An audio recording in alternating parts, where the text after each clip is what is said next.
I always knew my brother believed the world owed him something. What I didn't understand, what I genuinely could not have imagined, was that he'd spent the better part of a year constructing a plan to prove it. He waited until we were all seated in a conference room on the 14th floor of a building in uptown Charlotte before he made his move.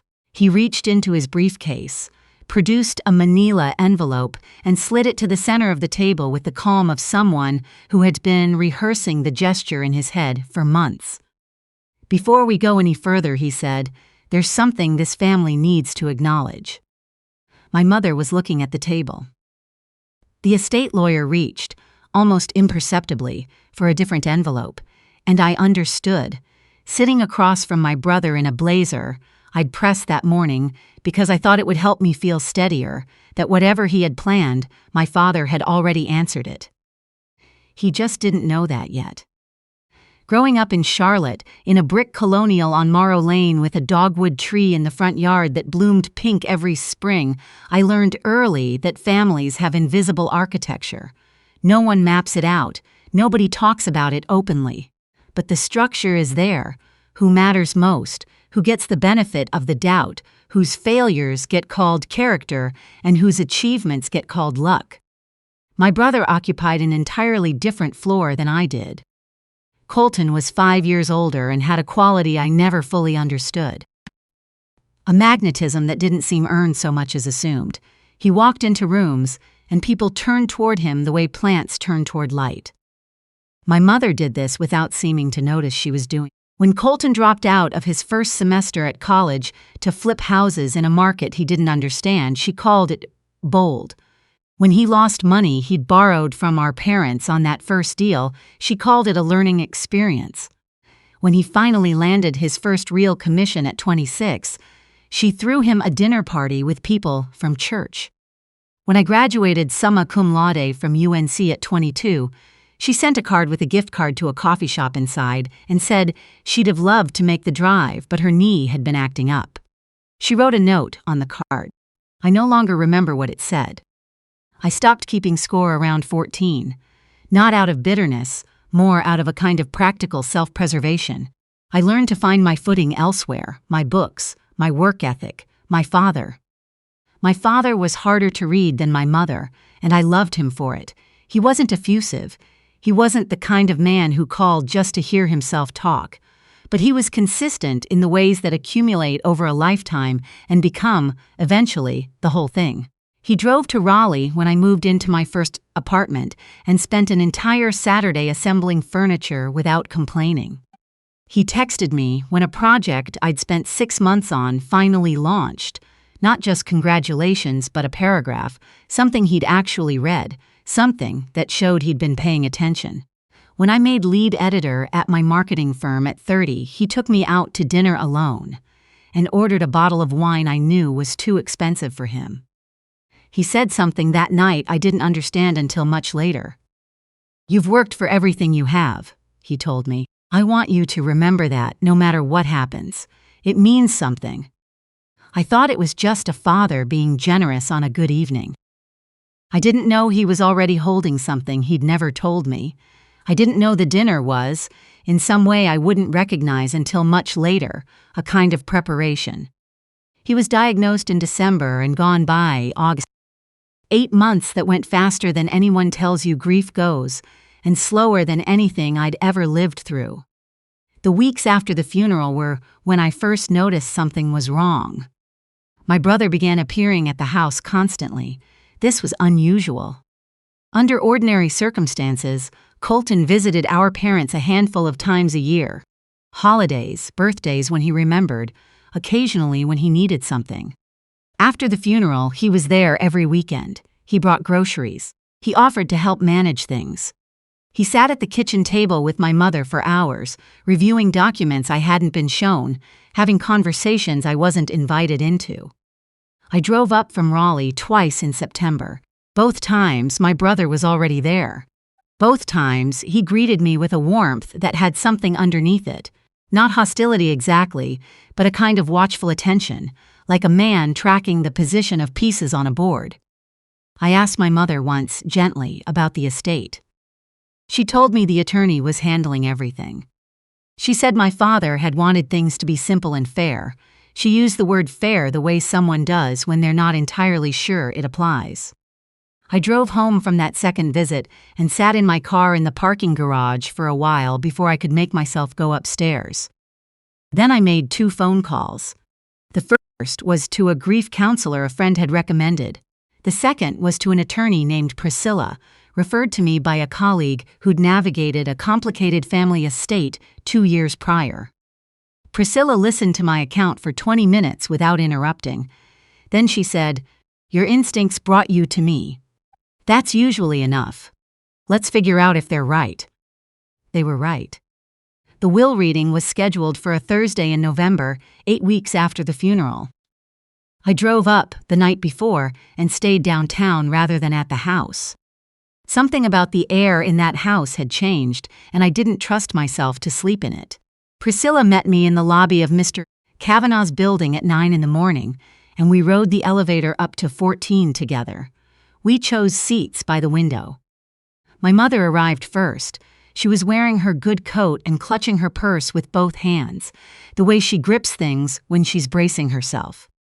She sat at the far end of the table and didn't meet my eyes. She looked like she hadn't slept in days. She looked like a woman who had agreed to something and was now counting the cost. My brother arrived 5 minutes late with a man in a suit I didn't recognize. The man introduced himself with a name I didn't catch and a handshake that was too fast and too firm. They were dressed identically, as if they'd coordinated, as if they'd prepared. My brother glanced at Priscilla beside me, then at me, and something behind his expression shifted. A small recalibration, the adjustment of someone who expected to be alone at the table and has found an obstacle. "Grace," he said. My name in his mouth at that moment sounded like a marker being placed on a map. "Colton," I said, and that was all. Mr. Kavanaugh entered last, carrying 2 folders, one thick, one thin. He set them both on the table with the deliberateness of someone who understands the weight of rooms like this one. He looked at each of us in turn before he spoke. "Before I begin," he said, "I want to note that Raymond Aldgate left specific instructions for how this reading should be conducted. He anticipated that certain information might arise and wanted the record to reflect his full knowledge and intent. I'll follow those instructions exactly." My brother's attorney leaned over and whispered something. My brother gave the smallest nod. Mr. Kavanaugh opened the thick folder, and my brother moved first. He reached into his briefcase and produced a manila envelope, setting it on the table with the deliberate ease of someone who has practiced the gesture. He slid it toward the center of the room, not to me specifically, not to the lawyer, just into the middle of the table, like a piece of evidence being submitted. "Before we proceed," he said, and his voice was smooth, practiced, measured in the way voices are when the speaker has been rehearsing, "there's something this family needs to acknowledge, something that's directly relevant to who has legal standing here." He paused exactly as long as someone pauses when the pause is part of the speech. "My sister was adopted at 3 months old. I have the documentation, the amended birth certificate, the adoption decree. I believe under North Carolina law, the circumstances of her entry into this family are relevant to her standing as an heir." He sat back, the posture of a man who has just finished something and is waiting for the room to confirm it. My mother had her eyes on the table. My brother's attorney was writing something in his notepad. I looked at Mr. Kavanaugh.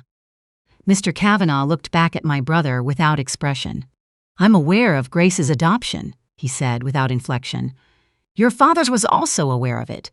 He was, in fact, the person who finalized it. The will addresses this matter directly and explicitly." He opened the thick folder. "Shall I continue?" The practiced ease in my brother's posture drained out of him in that moment. Not all at once. It left the way air leaves something, slowly, deflating the shape from the inside. My father's will was read in full, every clause. The language was precise and without ornament, the way he always spoke and always wrote. He left the house on Morrow Lane to my mother for her lifetime. He left my brother his workshop tools and a sum of $20,000. For reasons you already understand, the will read and left it there.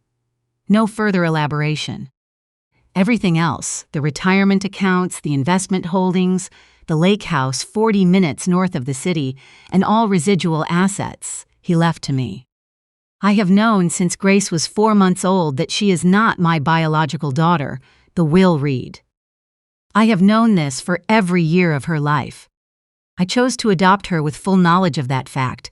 I chose to raise her with full knowledge of that fact, and I am leaving her my estate with full knowledge of that fact. She is my daughter by law, by intention, and by every measure that has ever meant anything to me. This will does not require further justification, and I am leaving none. The room was very still. My brother's jaw had gone rigid. His attorney had stopped writing. Mr. Kavanaugh reached into the thick folder. Your father retained a private investigator in the spring of this year, he said. That engagement began when your father noticed financial irregularities in his personal savings account during his illness. He set a stack of printed records on the table. The investigator documented 17 withdrawals from that account between January and September of this year, totaling $41,000. The account required two-party authorization. Your father's signature was on file.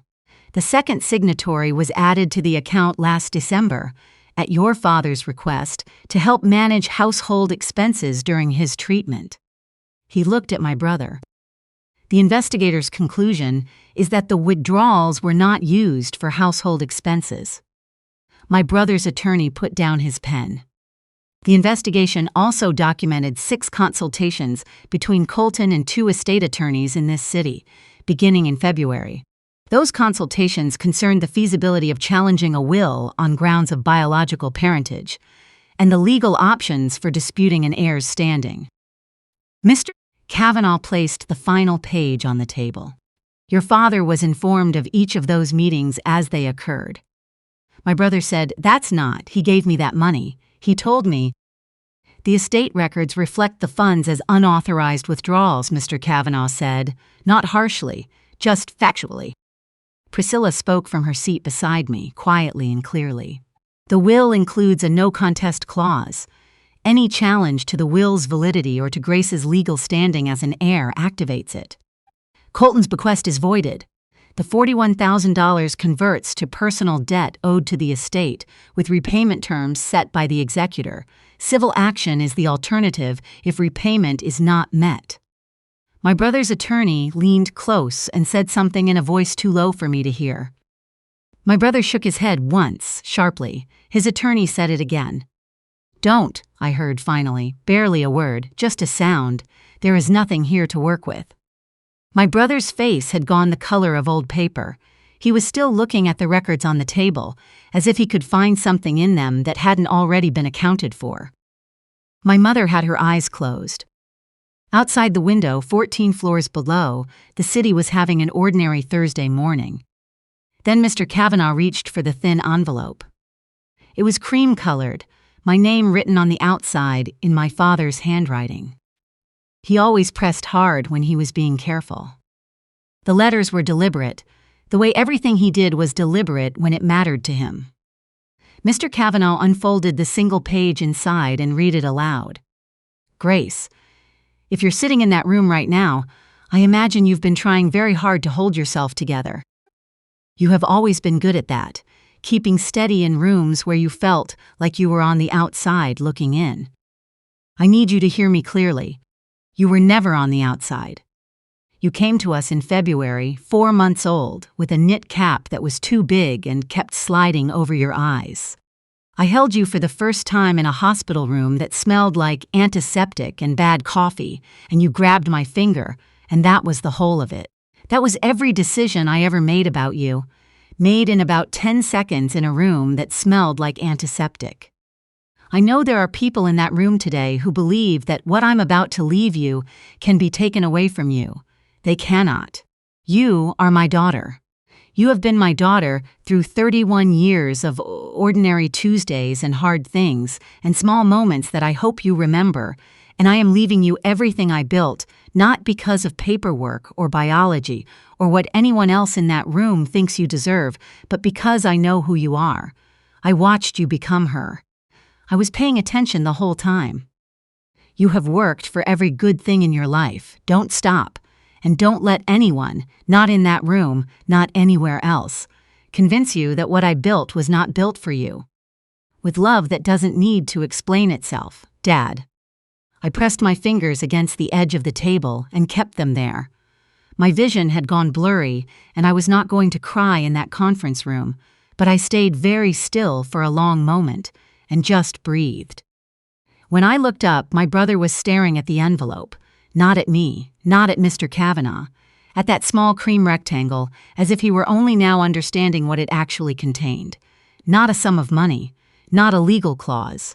31 years of a man who had seen exactly what his son was planning and had quietly, methodically, without a single confrontation, built something my brother could not touch. Colton had walked into that room holding what he believed was the decisive card. He hadn't understood that the game had already been over for months. The legal resolution came faster than I expected, and more completely. Colton's attorney withdrew from any challenge within 48 hours.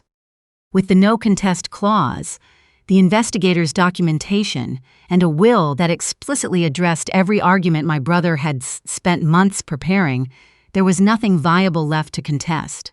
The $41,000 became a formal personal debt. His $20,000 bequest was voided the moment he'd walked into those estate attorneys' offices. Something he hadn't known, my father knew. Something he should have considered before paying 3 different lawyers to help him build a case against me. I drove back to Raleigh that evening and spent the following week in a kind of quiet I hadn't anticipated. Not relief exactly, not grief exactly. The closest I can describe it is the feeling of releasing tension you've held for so long you stopped noticing the strain. My mother came to Raleigh the week after. She sat on my couch with her coat still on, the way someone does when they're not certain they're welcome. She told me everything. The relationship before she married my father, the pregnancy she discovered after. She said my father had never wavered. She said he had made his choice without hesitation and had never, not once in 31 years, treated me as anything other than his. She said she understood now that she had failed me not out of cruelty, but out of a guilt she'd never been willing to confront. A guilt that had expressed itself as distance when it should have expressed itself as honesty. I didn't know how to love you both the same way, she said. That was my failure. I need you to know that. I listened. I believe she meant it. I also know that believing someone is sorry and knowing what to do with that sorrow are 2 entirely different questions, and I am still working out the second one. The door is not closed. It is just not all the way open. There was one more piece of it. In the investigator's file, forwarded to me with the estate materials, there was a name. My biological father, a man I'd never known existed, from a city several states away. My father had known too. He had noted the name deliberately in his private file and written a single sentence beneath it, in case she ever wants to know. No obligation either way. I filed it away. I know it's there when I need it. That's enough for now. The story of that name belongs to a different season, and I am learning, slowly, that it's okay to be in only one season at a time. I managed the estate from Raleigh with Priscilla and a property manager my father had trusted for years. My mother is in the house on Morrow Lane for as long as she wants it. The accounts are doing what my father always did, steady, patient, nothing reckless. I kept the lake house. It's small and impractical, an A-frame 40 minutes north of Charlotte, with a kitchen that fits 4 people if nobody moves around much, and a screened porch that faces east and catches the morning. My father went there alone sometimes, just to think. I understand now what he was thinking about. I've been going on weekends, repainting the dock in stages, learning the particular quality of a silence that isn't empty. My brother hasn't reached out. I've thought about what I'd say if he did. What I've come to is this. He wasn't cruel because cruelty was his nature. He was afraid. He had built a version of his life that required my father's financial backing to stay upright. And when my father got sick, Colton started calculating how to protect himself. Fear turns people toward the nearest weapon. He found mine, the fact of my adoption, and he used it without understanding that my father had already anticipated every move and built an answer to each one. That's the thing about the people who love us most quietly. You don't always know how much they've seen until they're no longer able to tell you. My father saw me. He had always seen me. He just said it most clearly in a cream-colored envelope on a Thursday morning in November, after 31 years of smaller, quieter ways of saying the same thing. Some of us are chosen, and some of the people who choose us love us in a way that takes a lifetime, and sometimes longer, to fully understand. If you've ever been made to feel like the one who didn't quite belong in the family you were given, I want you to hear this. Someone may have already done something about it, quietly, without making it a performance. The way good love usually works. Share your story in the comments, and I'll see you in the next one.